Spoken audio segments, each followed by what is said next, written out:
Jayom Vishnupad Paramahamsa Prabhujakachari Istatir Satashi Shiman Jagat Guru Siddhaswarupananda Prabhupada Ki Jai. Jayom Vishnupad Paramahamsa Prabhujakachari Istatir Satashi Shiman. His Divine Grace A.C. Bhaktivedanta Swami Prabhupada Ki Jai. Ananta Koti Vaishnavinda Ki Jai. Namacharya Haridasta Kaur Ki Jai. Prem Shikoho Shri Krishna Chaitanya Prabhu Nityananda Shri Advaita Gadadhar Shri Vasari Gaur Bhakta Vrinda Ki Jai. Shri Shri Radha Krishna Gopa Gopinath Shyamakunda Radhakunda Giri Govardhan Ki Jai.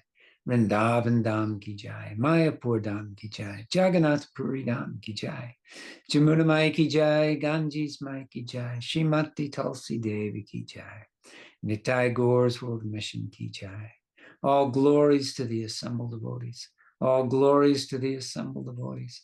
All glories to the assembled devotees. All glories to Shishi Guru and Gauranga, Gaur Premananda Hari. Namo Vishnu Padaya Krishna Vasnaya Krishna Mati Saraswarapananda Paramahansa. Namaste Saraswati Name Gaur. Jesus.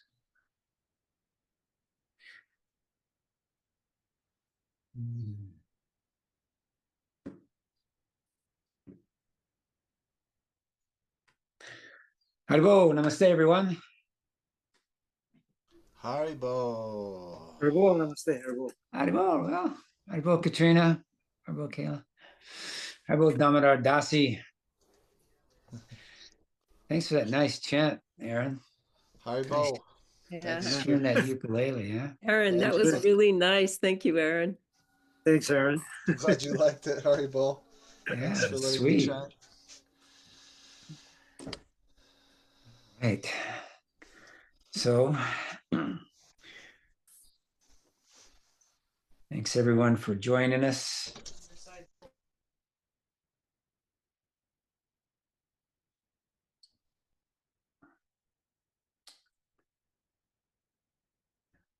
Om Jnanatimirandasya Jananjana Shalakaya Chakshulun Militam Jena Tajmai Shri Gurave Namaha Shri Chaitanya Manobishtam Stapitam Jena Bhutale Swayam Rupa Kadamaya Dadati Swapadantikam.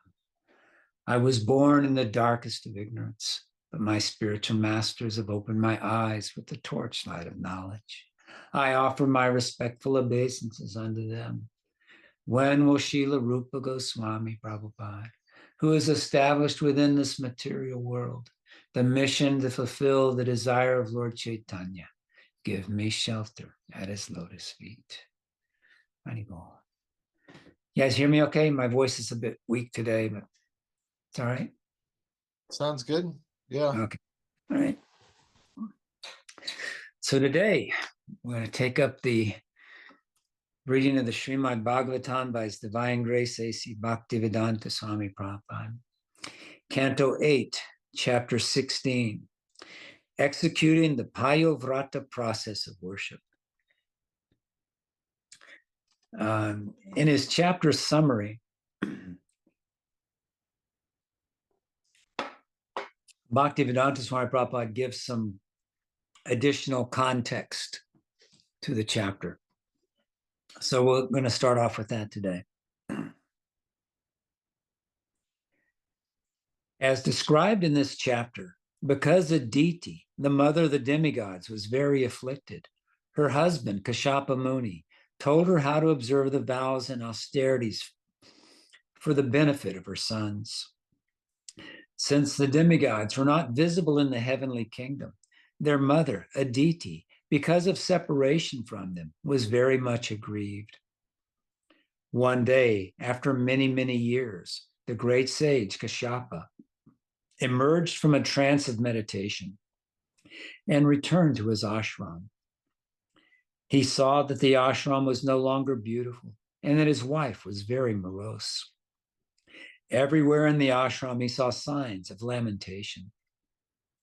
The great sage therefore inquired from his wife about the well-being of the ashram and asked her why she looked so morose. After Aditi informed Kashyapa Muni about the ashram's well-being, she told him that she was lamenting for the absence of her sons. She then requested him to tell her how her sons could return and reoccupy their positions. She wanted all good fortune for her sons.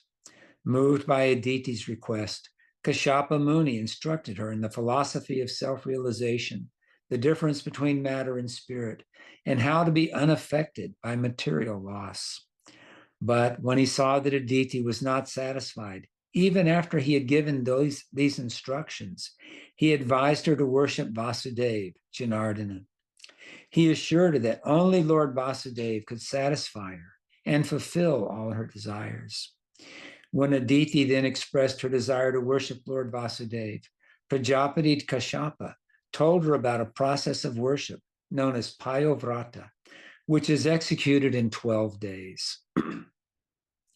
Lord Brahma had instructed him how to satisfy Lord Krishna by this process, and thus he advised his wife to observe this vow and its regulative principles. Excuse me. Text 1. Sukadeva Goswami said, O king, when Aditi's sons, the demigods, had thus disappeared from heaven and the demons occupied their places, Aditi began lamenting as if she had no protector. After many, many days, the great powerful sage Kashyapa Muni arose from a trance of meditation and returned home to see the ashram of Aditi neither jubilant nor festive. The best of the Kurus, O best of the Kurus, when Kashyapa Muni had been properly received and welcomed, he took his seat and then spoke as follows to his wife Aditi, who was very morose. O most gentle one, I wonder whether anything inauspicious has now taken place in regard to religious principles, the Brahmins, or the people in general, who are subject to the whims of death. Purport by His Divine Grace A.C. Bhaktivedanta Swami Prabhupada. There are prescribed duties for all the inhabitants of this material world, especially for the Brahmins, but also for the people in general, who are subject to the whims of death. Kashyapa Muni wondered whether the regulative principles, which are meant for the well-being of everyone, had been disobeyed. He accordingly continued his inquiries for 7 verses. O my wife, who are very much attached to household life, if the principles of religion, economic development, and satisfaction of the senses are properly followed in household life, one's activities are as good as those of a transcendentalist. I wonder whether there have been any discrepancies in following these principles. Purport. In this verse, Aditi has been addressed by her husband Kashyapa Muni as Grihaminini, which means one who is satisfied in household life for sense gratification. Generally, those who are in household life pursue sense gratification in the field of activities performed for material results. Such Grihamedis have only one aim in life, sense gratification. Therefore, it is said, Yan matahunari grihamedi sukham hi tucham, Śrīmad Bhāgavatam 7:9-45. The householder's life is based on sense gratification, and therefore the happiness derived from it is very meager. Nonetheless, the Vedic process is so comprehensive that even in householder life, one can adjust his activities according to the regulative principles of dharma, artha, kama, and moksha. One's aim should be to achieve liberation, but because one cannot at once give up sense gratification, in the Shastras, there are injunctions prescribing how to follow the principles of religion, economic development, and sense gratification. As explained in Śrīmad Bhāgavatam 129, Dharmasya hi apavargasya nartro haratat bhavatate. All occupational engagements are certainly meant for ultimate liberation, They should never be performed for material gain. Those who are in household life should not think that religion is meant to improve the process of the householder's sense gratification. Household life is also meant for advancement in spiritual understanding, by which one can ultimately gain liberation from the material clutches. One should remain in household life with the aim of understanding the ultimate goal of life, tattva jignasa. Then household life is as good as the life of a yogi. Kashyapa Muni therefore inquired from his wife whether the principles of religion, economic development, and sense gratification were being properly followed in terms of the Shastric injunctions. As soon as one deviates from the injunctions of the Shastra, the purpose of household life is immediately lost in confusion. So this is such a nice and important point,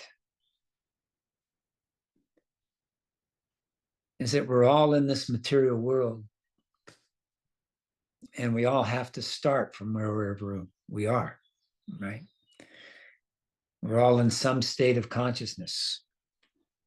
We're in some level of attachment to the material energy and some attachment to the spiritual energy. But we can't just immediately go from one to the other. We have to go through the process of purification. We have to go through the process of gradually rooting out all of the envious tendencies within our heart that separate us from love of Krishna. And Krishna is so kind that he designs this world in such a way that all of our household duties can actually be linked up with him in devotional service. All of the eating, sleeping, mating, and defending can be done in such a way that they all bring us gradually closer to Krishna and gradually separate us from our attachment to the material world. We simply have to take advantage of the instructions of the Shastras, the instructions of the spiritual master, the association of fellow Vaishnavas. And if we're sincere, then Krishna will arrange everything nicely for us. Now, whether we consider it nice enough or not, that's that's our business, right? It's one of the other goals of the devotee is that he comes to the state of being simply satisfied with whatever Krishna desires for him.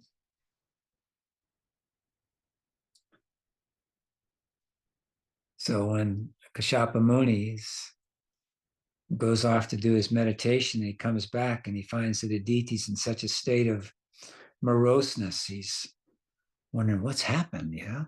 It doesn't seem like I've been gone that long. Yet everything's kind of fallen apart. So he's going to try to get to the bottom of it in these next 6 or 7 verses.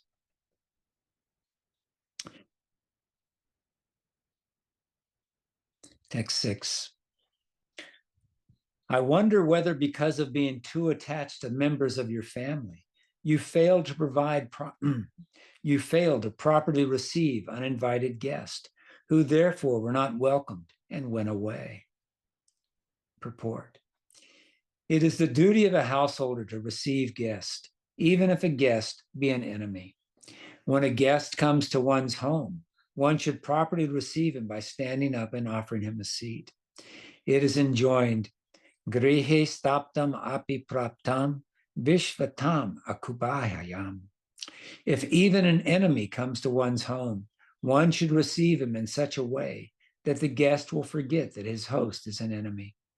According to one's position, one should properly receive anyone who comes to one's home. At least a seat and a glass of water should be offered, so that the guest will not be displeased. Kashyapa Muni inquired from Aditi whether disrespect had been shown to such guests or atithis. The word atithi refers to one who comes without invitation.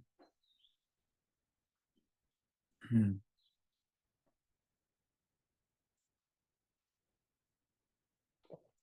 know, this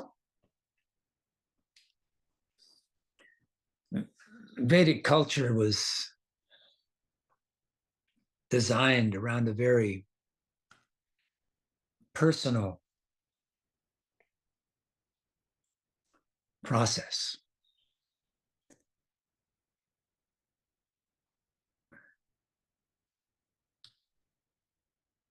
The social system was set up so that there was constant social integration between the different members of the community. There were different levels.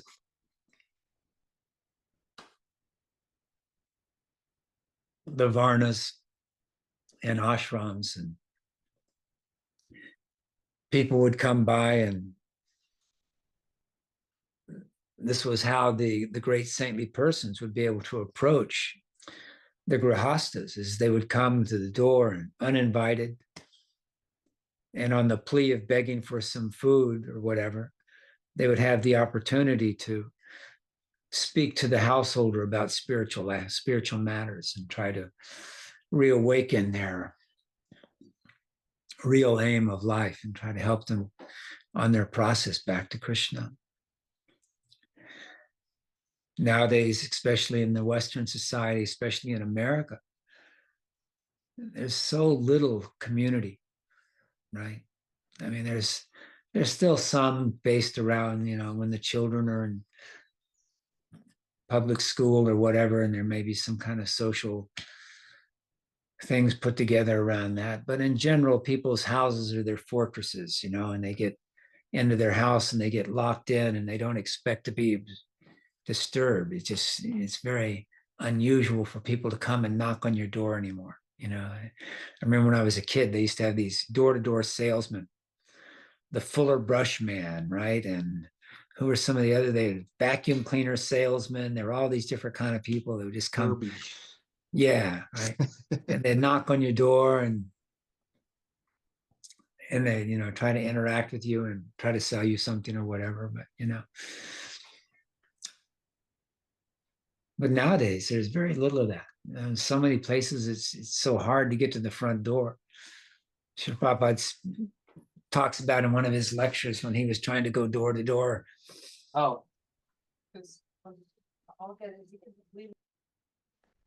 Huh? Sorry, just background noise. Oh, okay.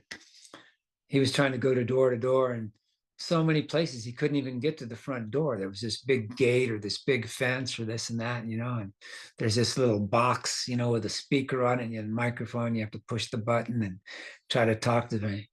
Hello, what do you want? Oh, I want to offer you a chance to learn about God. Not interested, you know. But in these Vedic times, you know, even an uninvited guest was to be welcomed and at least offered a glass of water and a place to sit. It kind of, when I read this earlier, it kind of reminded me of what do we have nowadays? It's kind of the Kali Yuga equivalent. We all get them. Everybody knows what I'm talking about. You mean the Jehovah Witnesses and the Mormons? No, Oh.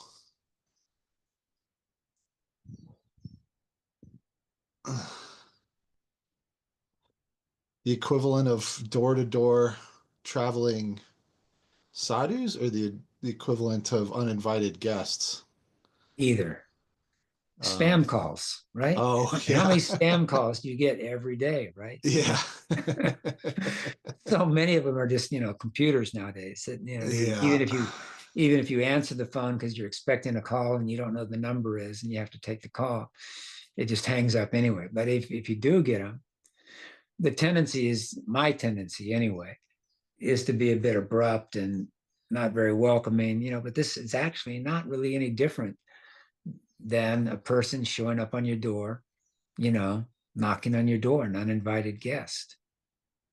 So I've been trying to develop the habit of when I get these spam calls. You know how there's a little pause and then you hear the little beep and then another little pause and then someone comes on and how are you, sir? Da, da, da, da. So I try to take a minute and at least say Hare Krishna to them and, and these kind of things. But unfortunately, I'm not always very gracious to my guest. You have to be quick because they're, someone who's a salesman, they're like angling to get in and control the conversation, steer it to where they want to go. So if you give them too much of an opening, then like you might get more than you bargained for. Yeah, but I find that I can always at least get in a couple of Krishnas and Hare Krishnas and Haribos before I hang up on them. So. I've tried to do that sometimes. That's nice to be reminded of. Not very good at it either. It's hard. Text number 7. Homes from which guests go away without having been received, even with an offering of a little water, are like those holes in the field, which are the homes of jackals. Purport. In a field, there may be holes made by snakes and mice, but when there are very big holes, it may be supposed that jackals live there. Certainly, no one goes to take shelter in such homes. Thus, the homes of human beings where atithis, uninvited guests, are not properly received, are like the homes of jackals.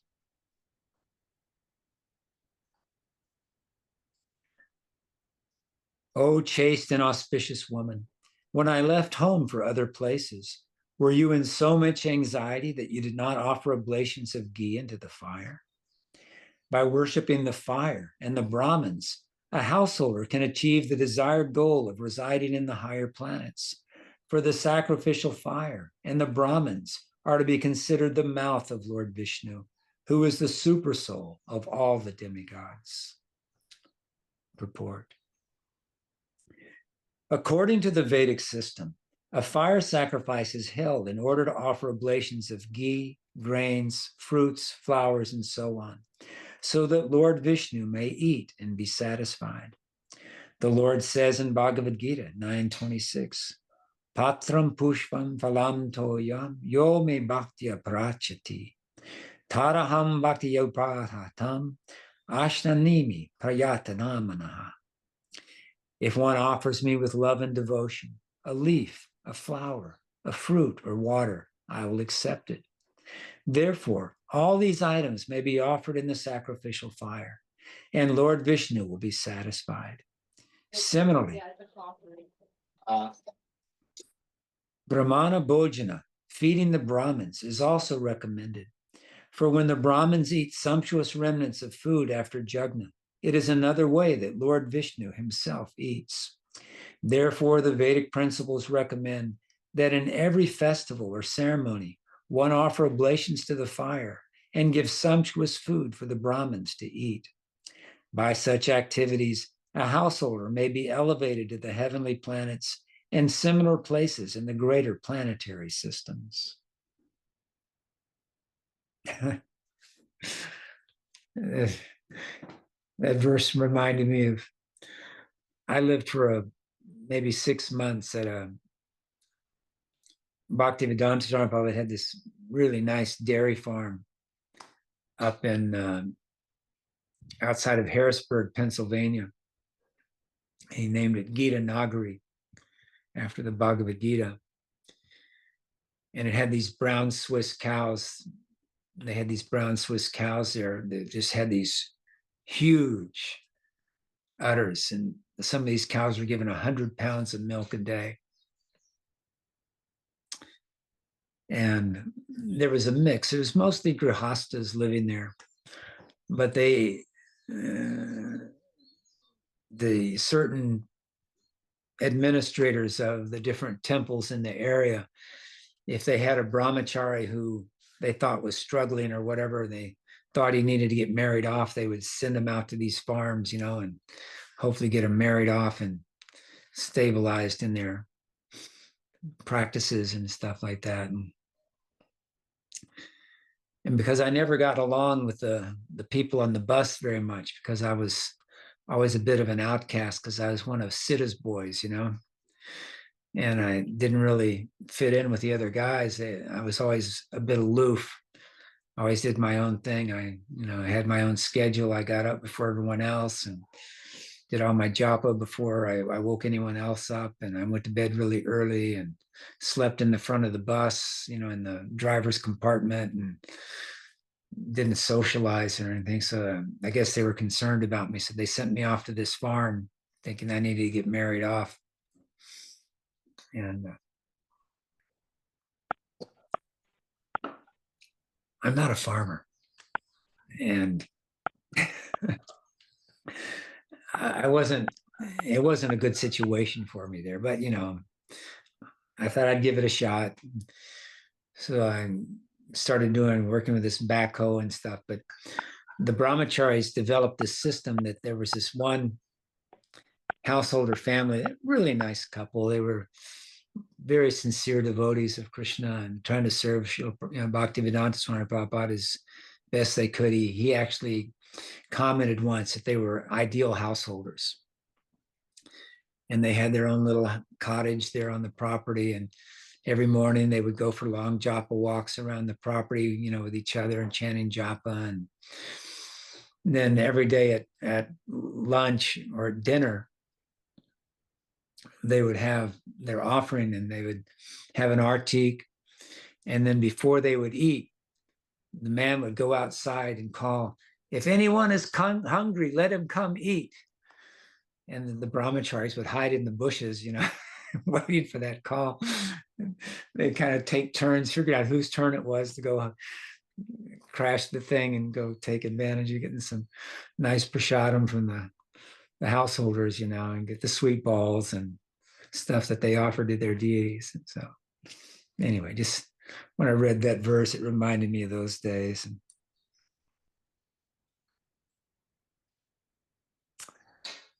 text 10. "O great-minded lady, are all your sons faring well? Seeing your withered face, I can perceive your mind is not tranquil. How is this so?" Aditi said, "O my respected Brahmin husband, all is well with the Brahmins, the cows, religion, and the welfare of other people. O master of the house, the three principles of Dharma, Artha, and Kama flourish in household life, which is consequently full of good fortune." Purport. In household life, one can develop the three principles of religion: economic development and sense gratification, according to the regulations given in the Shastras. But to attain liberation, one must give up household life and place himself in the transcendental renounced order. Kashyapa Muni was not in the renounced order of life. Therefore, he is addressed here once as Brahman and another time as Griha Maidam. Aditi, his wife, assured him that as far as household life was concerned, everything was going on nicely, and the Brahmins and cows were fully honored and protected. In other words, there were no disturbances. Household life was duly progressing. 12. O beloved husband, the fires, guests, servants, and beggars are all being properly cared for by me. Because I always think of you, there is no possibility that any of the religious principles will be neglected. O my Lord, since you are Prajapati and are personally my instructor in the principles of religion, where is the possibility that all my desires will not be fulfilled?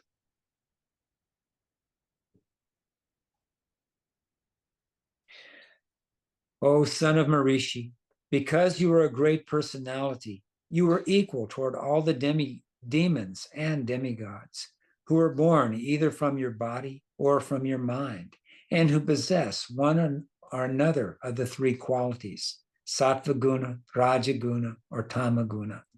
But although the Supreme Personality of Godhead, the supreme controller, is equal toward all living entities.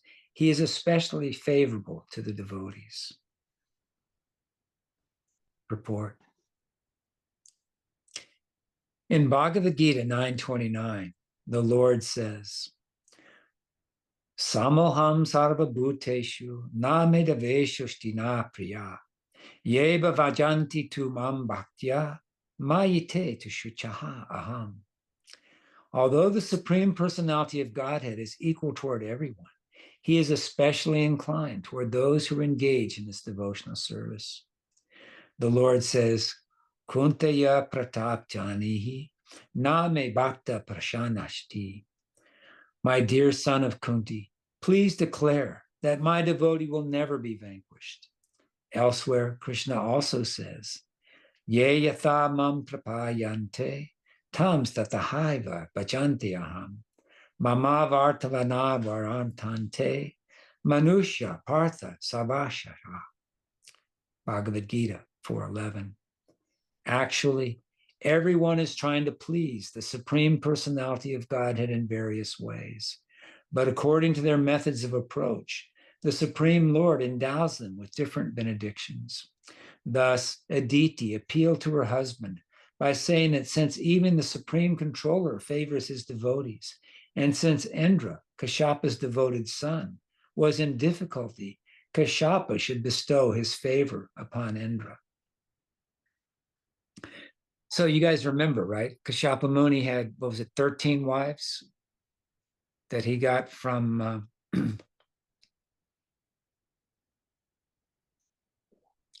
forget exactly how it worked out. Remember in the 5th or 6th canto, this was all explained. So he had one wife was Diti, and the other wife was Aditi. And from Aditi, the one that's speaking now, all the demigods were born. And from Diti, all the demons were born. Kashyapa Muni is the father of both the demons and the demigods. And so therefore, Aditi might think, his loyalty may be divided. He might be having some sympathy for the demons as they're his sons as well. Whereas for her, all her affection is on the demigods because they're her sons. So she's trying to say, but, it's not just me. I mean, even Vishnu favors the devotees over the demons, so I think you should kind of take my side on this one, Kashyapa. But I just also think it's just so wonderful how Aditi is handling this. Even though she's in this woman's body, she's got all these glorious sons who are in all this difficulty. She's been left alone to deal with all this while her husband is off doing his meditation. And he comes back and she doesn't immediately start haranguing on him. What does she do? She receives him nicely. She makes sure he's situated, takes care of him, makes sure he's nice and comfortable. Then he waits for her. She waits for him to inquire about her state. She doesn't immediately just start ragging on him. Hey, you took off and left me here, and now this stuff has happened, and da-da-da-da-da. No, she's still being very respectful. She's appreciating that her husband is a great spiritual personality. She's accepting him as her spiritual master, and she doesn't feel she has any right or reason to reproach him. But still, she's feeling that there's nothing wrong with quoting Shastra and making her side of the argument, and maybe getting a little influence going for her son's side.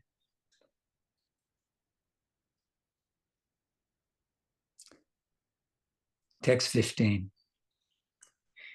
Therefore, most gentle Lord, kindly favor your maidservant. We have now been deprived of our opulence and residence by our competitors, the demons. Kindly give us protection. Purport. Aditi, the mother of the demigods, appealed to Kashyapa Muni to give the demigods protection. When we speak of the demigods, this also includes their mother. The demons, our formidably powerful enemies, have taken away our opulence, our beauty, our fame, and even our residence. Indeed, we have now been exiled, and we are drowning in an ocean of trouble. O best of sages, best of those who grant auspicious benedictions, please consider our situation and bestow upon my sons the benediction by which they can regain what they have lost.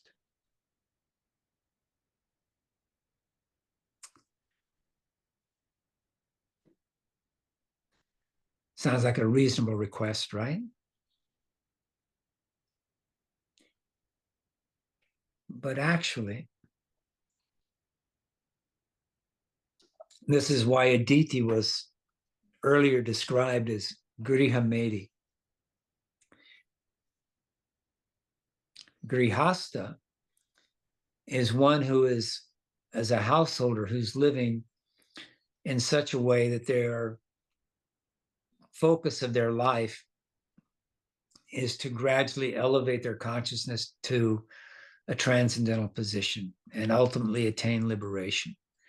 Whereas a Grihamedi is a householder who's kind of lost the plot, and their main focus is their sense gratification, either subtle sense gratification or gross sense gratification, or the sense gratification of their extended self, which in this case, sons and family members like that.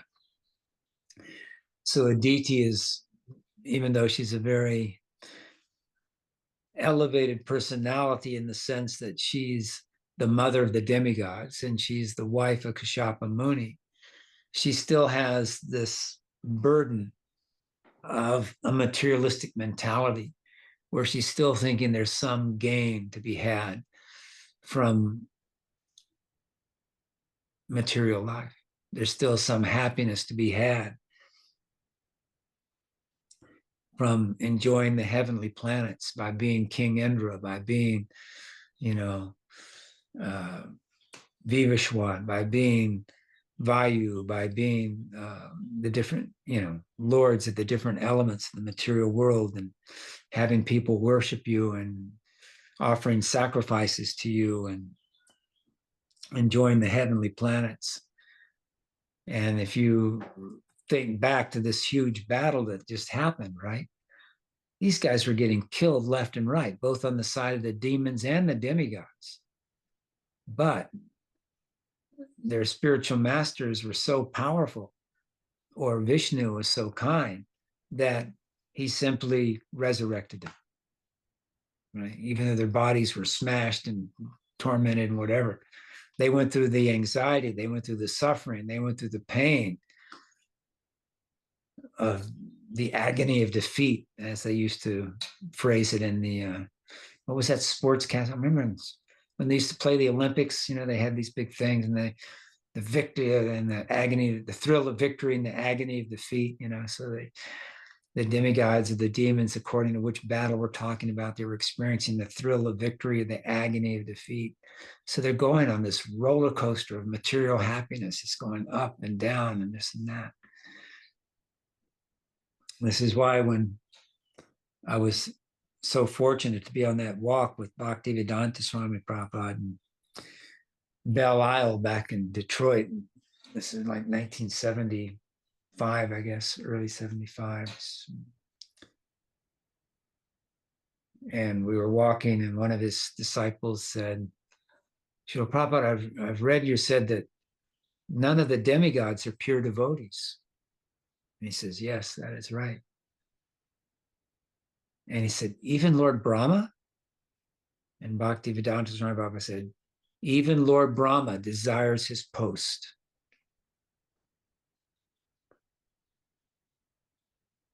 And so the disciple was saying, but don't they know who Krishna is? And Bhaktivedanta stopped walking and he kind of smiled. And he says, he looked at the guy, he says, they are like you.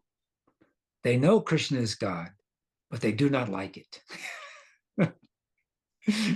So he said, the demigods are like this, right? They know Krishna is God, but there's still a little bit of envy there. There's still this desire to have his position of being the supreme enjoyer and the supreme controller. So while they're still working out those last few material desires, they're given, because they're basically devotees at heart, they just have these few anarthas they've got to work through.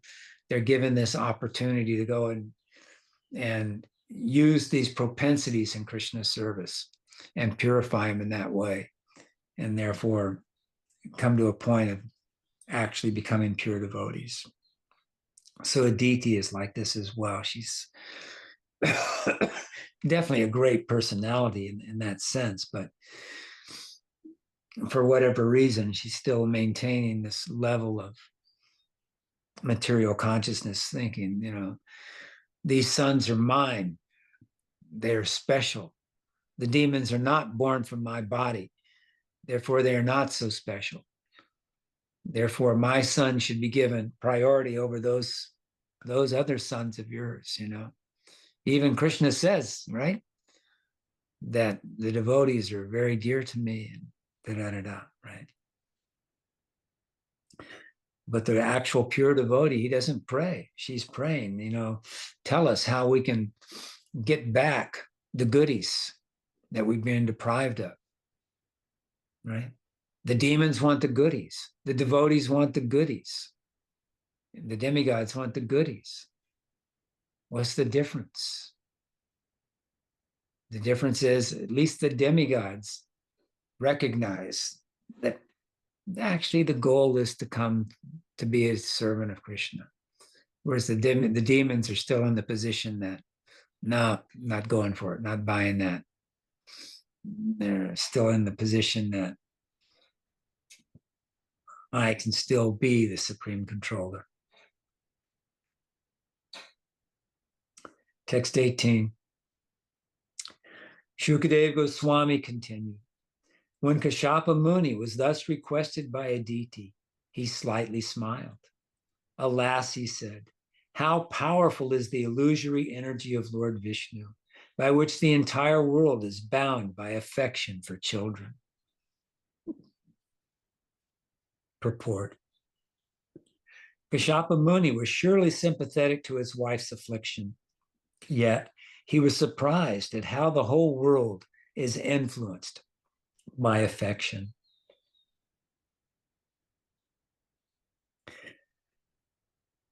Kashyapa Muni continued, what is this material body made of 5 elements? It is different from the spirit soul. Indeed, the spirit soul is completely different from the material elements from which the body is made. But because of bodily attachment, one is regarded as a husband or son. These illusory relationships are caused by misunderstanding. Purport. The spirit soul, Atma or Jiva, is certainly different from the body, which is a combination of 5 material elements. This is a simple fact, but it is not understood unless one is spiritually educated. Kashyapa Muni met his wife Aditi in the heavenly planets, but the same misconception extends throughout the entire universe and is also here on earth. There are different grades of living entities, but all of them are more or less under the impression of the bodily conception of life. In other words, all living entities in this material world are more or less devoid of spiritual education. The Vedic civilization, however, is based on spiritual education, and spiritual education is the special basis on which Bhagavad Gita was spoken to Arjuna. In the beginning of Bhagavad Gita, Krishna instructed Arjuna to understand that the spirit soul is different from the body. Dihinosmim yata dehi karmaram yaharam jara tata dehantara praptir adiras tatra namuyate. As the embodied soul continually passes in this body from boyhood to youth to old age, the soul similarly passes into another body at death. The self-realized soul is not bewildered by such a change. Bhagavad Gita 2:13. Unfortunately, this spiritual education is completely absent from modern human civilization. No one understands his real self-interest, which lies with the spirit soul, not with the material body. Education means spiritual education. To work hard in the bodily conception of life without spiritual education is to live like an animal. Nayam deho darabhajam nirloki kashtan kana arhate vid bhujanam taye. Bhagavatam 5:5-1. People are working so hard simply for bodily comforts without education regarding the spirit soul. Thus, they are living in a very risky civilization, for it is a fact that the spirit soul has to transmigrate from one body to another. Tatha dehantara prapti. Without spiritual education, people are kept in dark ignorance and do not know what will happen to them after the annihilation of the present body. They are working blindly. Blind leaders are directing them. Antha yahantarhar upan iyamanaste pishatarantaya udadami badhaha. Bhagavatam 7:5-31. A foolish person does not know that he is completely under the bondage of material nature, and that after death, material nature will impose upon him a certain type of body which he will have to accept. He does not know that although in his present body he may be a very important man, he may next get the body of an animal or tree because of his ignorant activities in the modes of material nature. Therefore, the Krishna consciousness movement is trying to give the true light of spiritual existence to all living entities. This movement is not very difficult to understand, and people must take advantage of it, for it will save them from the risky life of irresponsibility.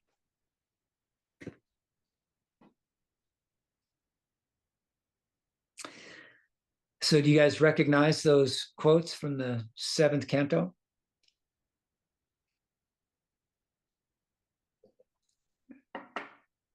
They've been sprinkled throughout. Yeah, they're sprinkled throughout the whole Bhagavatam, but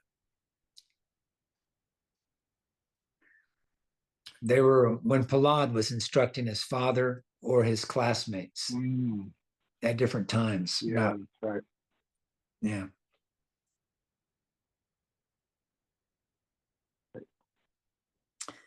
Good old Prahlad Maharaj. The grandfather of Bali Maharaj, who is the one who's just defeated the demigods and caused all this trouble for Aditi, right? But Bali Maharaj, even though he's in the body of a demon, is actually a great devotee, as we're going to see in the upcoming chapters. This Bhagavatam is such a wonderful, right? There's so many different plot twists. And everything's so interconnected, but it's like it takes time for it to soak in and to sort of see what's what, you know? Yeah, it's kind of hard to sometimes keep so deep. The big picture, and you know, yeah. You get kind of one of my favorite sayings, and I hardly ever hear it anymore, is you can't see the forest for the trees. You guys familiar with that saying? Mm-hmm. Yeah. Yeah. And it's, I remember I digress, but anyway, I guess I was about 13, and we'd just moved out to our 100-acre place further out into the country, and my 2 younger brothers and I were exploring the hill country there, and we hiked up in these hills behind our house, and out of nowhere this huge thunderstorm came up, and I mean it was just pelting rain. And I said, you know, I'm the leader, right? I'm the oldest. And I said, oh, there's the trail. So we take off, I'm leading, we start running down this trail. There's all these trails up there made by goats and pigs and deer and stuff like that. And I thought I knew which trail was which, but it's just pouring rain and we're just running. And then we just ran and ran and ran and ran. And finally it stopped raining. And finally we're just too tired to run anymore. And you know, we look around and we have no idea where we are. And it's just all these trees, you can't see anywhere. You can't get a perspective of where you are because all you see is the next tree trunk in front of you. And these are kind of scrawny trees. So I tried to climb up a tree to kind of look and see where we were, but it didn't really work out. And so I go, oh my God, So we just kept walking and walking. And finally we came to this house and we went up and knocked on the door. Fortunately, they were nice people and they let us use the phone. And we ended up like, 5 or 6 miles from the house. My mother had to come drive up there and pick us up and take us back home. But anyway, it was like that. It's so easy to, you start focusing on the details of your life, right? Oh, I've got to do this. This is urgent. And I've got to take, and then you focus on too many of these urgent tasks. It's easy to lose sight of the big picture. And some of my management training when I was the IT department for the down to earth stores, they'd send us on these certain. We'd go to these different conferences, and at these conferences they would have these courses in how to improve your management skills and things like that. And in this one course, they were trying to help people realize and make distinctions between whether something is urgent or important, or is it urgent and important, right? And then how to prioritize things accordingly. Matrix. Yeah, and so you got to make this matrix, and so it's that's our same position, right? We got all these different responsibilities in the material world. Right? We got to do this, we got to do that, we got to maintain this body that Krishna has given us to use in his service and to use as a tool to help, develop our spiritual consciousness through devotional activities and devotional practices. And it's, if you're not peeking out every now and then, keeping an eye on the big picture, you can wander off to the left or wander off to the right instead of going in the direction you really want to be going in. That's why Krishna is so kind. It gives us this Śrīmad Bhāgavatam, Bhagavad Gita to kind of help us with course correction. As Kashyapa Muni is now offering to his wife Aditi.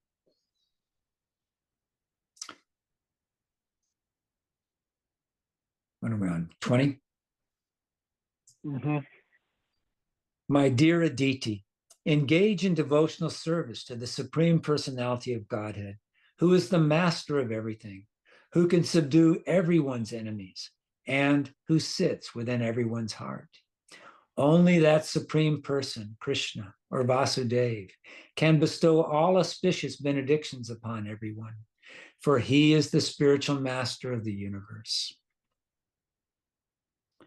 Purport. With these words, Kashyapa Muni tried to pacify his wife.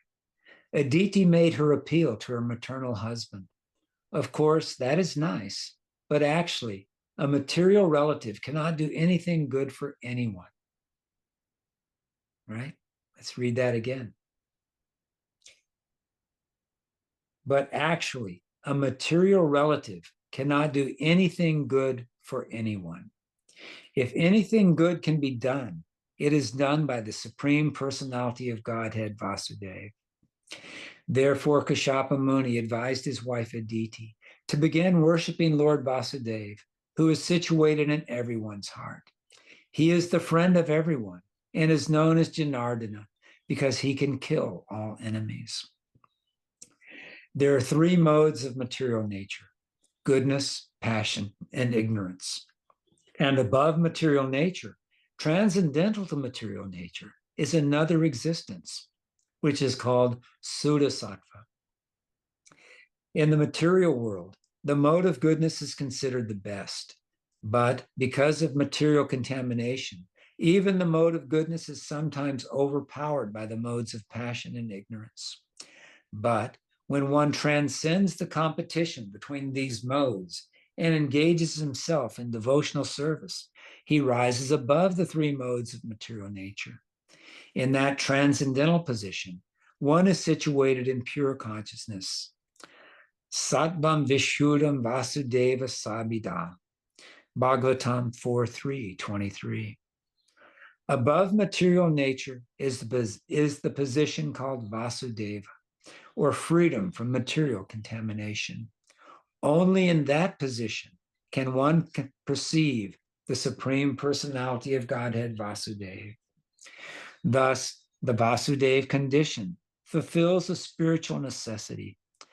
Vasudeva Sarvam Iti Sa Mahatmana Sadurlabhaha. Bhagavad Gita 7:19. When one realizes Vasudeva, the Supreme Personality of Godhead, he becomes most exalted. Paramatma, Vasudeva, is situated in everyone's heart, as confirmed in Bhagavad Gita. The Lord says, Tesham satata yuktanam bhajatam prita parvakakam dadami buddhi yoganam tam yena mam upayanti te. To those who are constantly devoted and who worship me with love, I give the understanding by which they can come to me. Bhagavad Gita 10:10. That is such a wonderful verse. It's always been one of my favorites. And it explains the solution to our problems. You know, we find ourselves sometimes struggling with this or struggling with that, or even sometimes struggling to maintain our spiritual vows. And if one finds himself in that position, that's most likely because he's failed to put himself in this condition. To those who are constantly devoted and who worship me with love, I give the understanding by which they can come to me. So if one finds himself feeling confused and unsure about what to do, simply needs to double down on his constant devotion and worshiping with love. Ishvara sarva bhutana hrideshi arjuna tishtati. The Supreme Lord is situated in everyone's heart, O Arjuna. Bhagavad Gita 18:61. Bhoktaram jagnatapasham sarva loka maheshwaram srudham sarva bhutanam jnatvanmam santi rachati. The sages, knowing me is the ultimate purpose of all sacrifices and austerities, the Supreme Lord of all planets and demigods, and the benefactor and well-wisher of all living entities, attain peace from the pangs of material miseries. Bhagavad Gita 5:29. Whenever one is perplexed, let him take shelter of the lotus feet of Vasudeva Krishna, who will give the devotee intelligence to help him surpass all difficulties and return home back to Godhead. Kashyapa Muni advised his wife to seek shelter at the lotus feet of Vasudeva Krishna, so that all her problems would very easily be solved. Thus, Kashyapa Muni was an ideal spiritual master. He was not so foolish that he would present himself as an exalted personality, as good as God. He was actually a bona fide guru because he advised his wife to seek shelter at the lotus feet of Vasudeva. One who trains his subordinate or disciple to worship Vasudeva is the truly bona fide spiritual master. The word Jagat Gurun is very important in this regard. Kashyapa Muni did not falsely declare himself to be Jagat Guru, although he actually was Jagat Guru, because he advocated the cause of Vasudeva. Actually, Vasudeva is Jagat Guru, as clearly stated here, Vasudevam Jagat Gurun. One who teaches the instructions of Vasudeva, Bhagavad Gita is as good as Vasudevam Jagat Gurun. But when one who does not teach this instruction as it is, declares himself as Jagat Guru, he simply cheats the public. Krishna is Jagat Guru, and one who teaches the instruction of Krishna as it is on behalf of Krishna may be accepted as Jagat Guru. One who manufactures his own theories cannot be accepted. He becomes Jagat Guru falsely.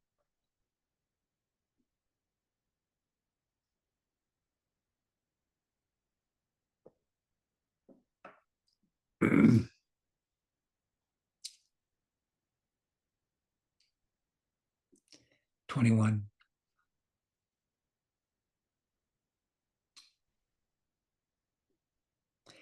The Supreme Personality of Godhead, who is very merciful to the poor, will fulfill all your desires, for devotional service unto him is infallible. Any method other than devotional service is useless. That is my opinion. Well, he's not mincing any words here. Purport. There are three kinds of men who are called akama, mokshakama, and sarvakama. One who tries to get liberation from this material world is called mokshakama. So moksha means liberation, and kama means desire. One who wants to enjoy this material world to its fullest extent is called sarvakama. And one who has fulfilled all his desires and has no further material desires is called akama. A bhakta has no desire. Sarvopadi viran muktam tat papatavena nirmalalam. Chaitanya Charitamrita, Madhya Lila, 19:170. He is purified and free from material desires. The mokshakami wants to achieve liberation by merging into the existence of the Supreme Brahman. And because of this desire to merge into the existence of the Lord, he is not yet pure. And since those who want liberation are impure, what to speak of the karmis who have so many desires to fulfill? Nonetheless, the Shastra says,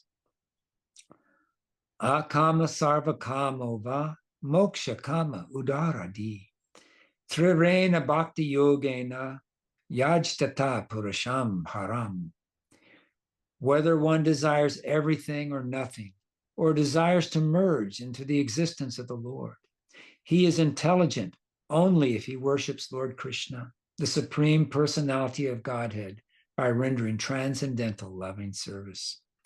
Śrīmad Bhāgavatam 2.3.10. Kashyapa Muni saw that his wife Aditi had some material desires for the welfare of her sons, but still he advised her to render devotional service to the Supreme Personality of Godhead. In other words, everyone, regardless whether he is a karmi, a jnani, a yogi, or a bhakta, should invariably take shelter of the lotus feet of Vasudeva and render transcendental loving service unto him, so that all his desires will be duly fulfilled. Krishna is Dina Anukapapana. He is very merciful to everyone. Therefore, if one wants to fulfill his material desires, Krishna helps him. Of course, sometimes, if a devotee is very sincere, the Lord, as a special favor to him, refuses to fulfill his material desires and directly blesses him with pure, unalloyed devotional service. It is said in the Chaitanya Charitamrita, Madhya Lila 22:38 and 39. Krishna kahi anabaji magi vishaya shuka amrita chari vishamagi e bara mukaya. Ami vijana e mukalavashi kane diva sa charanitra diya vashaya budhaiba. Krishna says, if one engages in my transcendental loving service, but at the same time wants the opulence of material enjoyment, he is very, very foolish. Indeed, he is just like a person who gives up ambrosia to drink poison. Since I am very intelligent, why should I give up this? Since I am very intelligent, why should I give this fool material prosperity? Instead, I shall induce him to take the nectar of the shelter of my lotus feet and make him forget illusory material enjoyment. If a devotee maintains some material desire and at the same time very sincerely desires to engage at the lotus feet of Krishna, Krishna may directly give him unalloyed devotional service and take away all his material desires and possessions. This is the Lord's special favor to the devotees. Otherwise, if one takes to Krishna's devotional service, but still has material desires to fulfill, he may become free from all material desires, as Dhruva Maharaj did, but this may take some time. However, if a very sincere devotee wants only Krishna's lotus feet, Krishna directly gives him the position of Sudha Bhakti, unalloyed devotional service.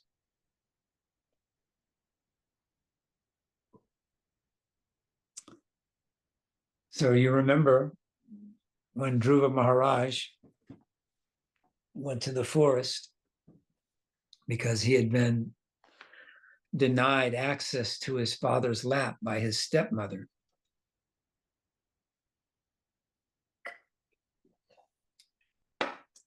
He became so angry, and being in the body of a Kshatriya, and therefore very much in the mode of passion,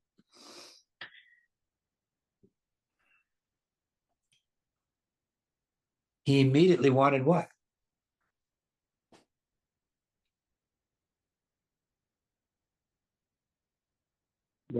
His father's kingdom. He wanted more than his father's kingdom. He wanted more than his grandfather's kingdom. And in this case, his grandfather was Lord Brahma, right? He's only 5 years old. And because he had these strong material desires, he's a passion case, he's, a Kshatriya body. And he thinks, what is my solution to this problem? I've been insulted. I've been denied prestige. I've been denied this stepmother. He said, not only can I not sit on my father's lap, but if I want to sit on my father's lap, I'm going to have to become a very sincere devotee of Lord Vishnu, pray to him very sincerely that when I die, that I take my next birth in the womb of this other mother, so then I may have the chance to be able to sit on my father's lap. Otherwise, I have no opportunity. And he felt so insulted by this. It was compared to being like a snake who's been stepped on. Snakes by nature are very envious. And if one steps on a snake, because one's foot is the lowest part of the body, so snakes don't even have feet, so they're very envious anyway. And then when you step on them with your foot, which they don't even get to have, they get really pissed off. And so Dhruva Maharaj is like a snake that had been stepped on by this stepmother. And so he's so determined. He's going to get he wants to get a kingdom. He's going to show them. He wants not only a kingdom as good as his father's, is better than his grandfather's, his Lord Brahma. And so he's, he goes to his mother and he's crying and he's just all upset. And he says, Mom, this is what happened. And she says, yeah, that's what's happening. You've got the unfortunate karma of being taken birth in my womb. And your father is, even though I was his first wife and you were his firstborn son, and, you should be the proper heir to the king, because he favors this other woman above me. That's it. You're out of luck. That's the way of the world, Get used to it. And Dhruva wasn't going for it. He said, I can't accept that. What can I do? He says, there's only one person that can help you, and that's Vishnu. Who is this Vishnu? Where can I find him? Well, the sages say he's in the forest. They go to the forest to find Vishnu. all right, that's what I'm doing. I'm going to the forest. And he takes off to the forest, determined. He's going to go find this Vishnu guy and have a stern talk with him and straighten out this mess that his father's caused him here.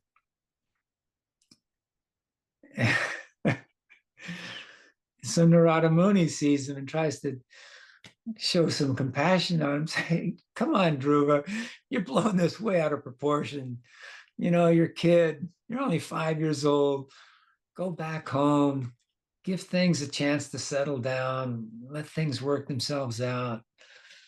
Dhruva says, if you're not going to help me, get out of my way. I'm going to the forest to find Vishnu. My mother says he's the only one that can help me. So Narada Muni, seeing Dhruva's compassion, says, okay, if you want to find Vishnu, here's what you do. And he instructs him to go and sit by the side of the river and chant Om Namo Bhagavate Vasudevaya while meditating on the Lord within the heart.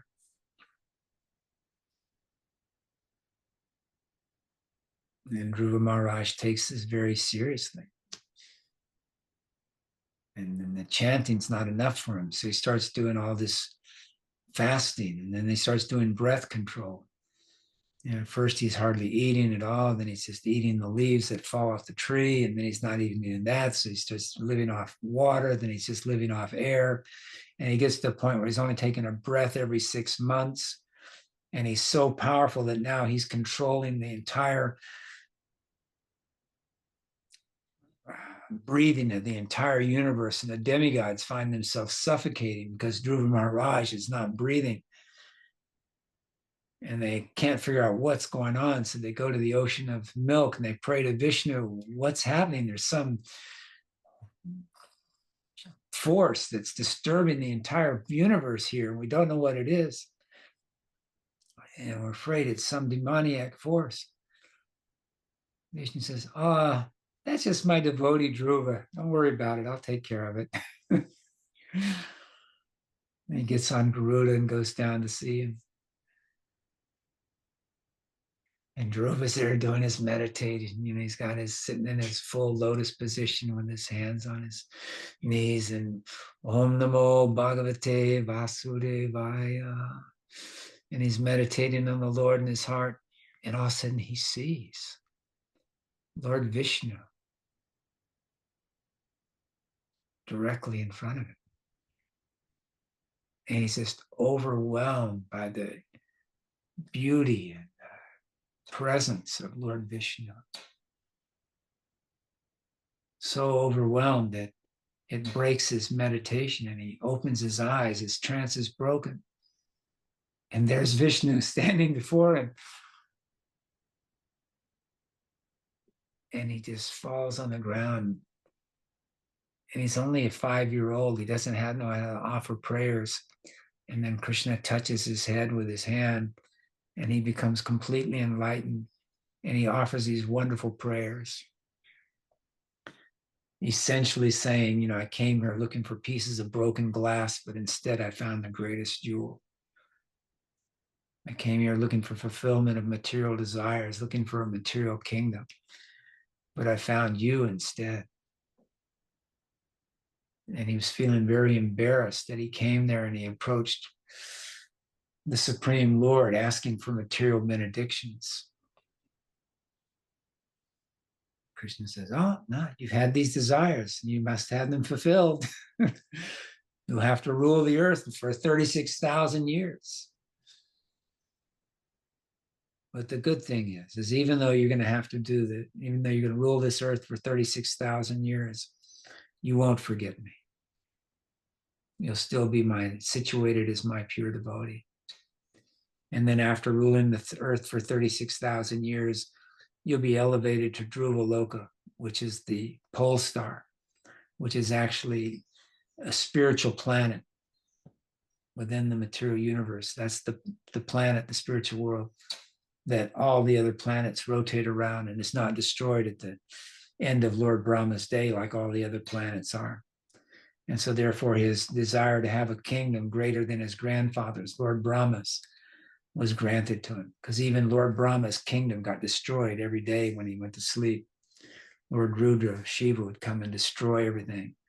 But Dhruva Maharaj's planet didn't get destroyed at that time.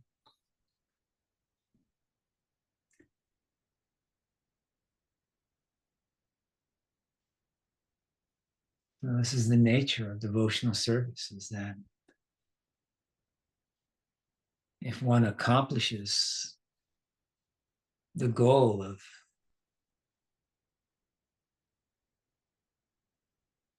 reestablishing one's affectionate, loving relationship with Krishna, all desires are automatically fulfilled. It's not like you need to become the Lord Indra or Lord Brahma or anything. You have no desires to fulfill. Krishna wants you to be a demigod, you go be a demigod. If Krishna wants you to be a worm in stool, you go become a worm in stool. Doesn't matter. As long as you can remember Krishna and serve Krishna in whatever position you're in, you don't care. And as Saranagati Bhaktivinoda expresses this so nicely in his poetry, talking about how even the greatest miseries in devotional service are sources of happiness because it's in connection with Krishna.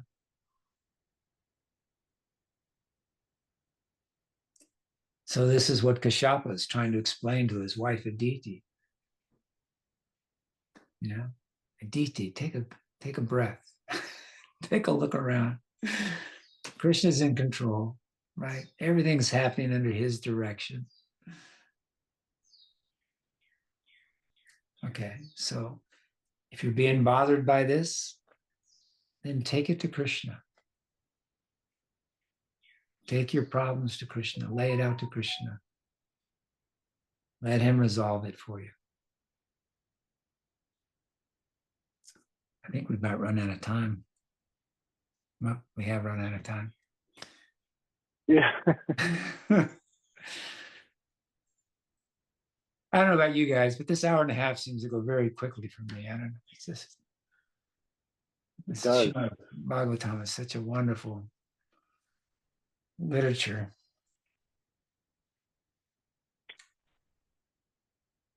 Anything anyone wants to offer, comment before we ask Aaron to chant for a few minutes?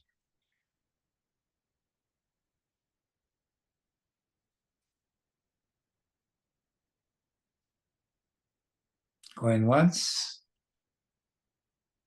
going twice.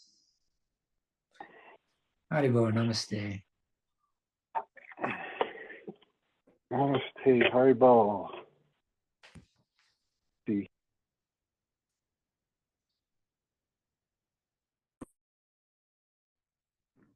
Original sound.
Chaitanya Prabhu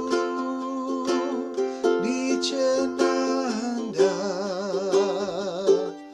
Shri Advaita Gadadhara Srivasari Gaur Bhaktavrinda Hare Krishna Hare Krishna Krishna Krishna Hare Hare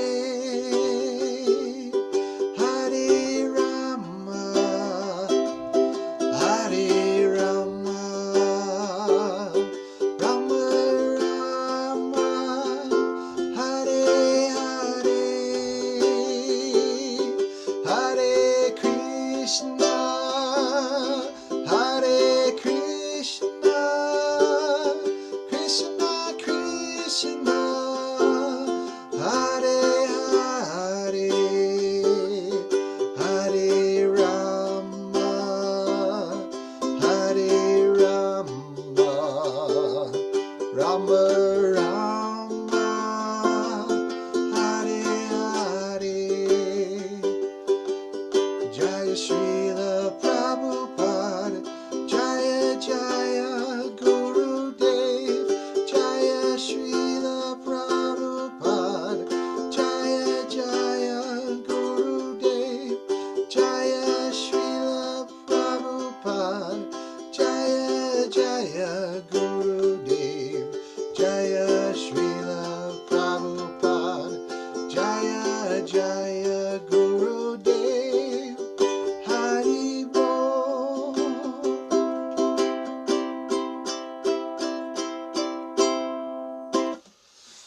Haribo. Thank you very much. Haribol. All right. Oh, I can't hear you. Oh, that's why. Okay, now. I just said thank you very much for the nice chat. Oh, thank you. Yeah, Haribol. Thank Thank you, you very Aaron. much. Haribol. Very cool. Thank you for sharing the Bhagavatam with us again. Yeah. My pleasure. Yeah. Thank you, Drsya. Hare Krishna. Hare Krishna. All right. Well, Lord willing, I think this is right. Next week's clear, right? There's nothing special happening. Lord Chaitanya's appearance day is not until the Thursday after that. Yeah. So, Okay. All right. So we're clear. It is a Ekadasi, at least in Hawaii, next Sunday. oh yeah. Amalaki Ekadasi. So we're going to have a nice Ekadasi chant and read. Very auspicious to read Śrīmad Bhāgavatam on Ekadasi. So good timing.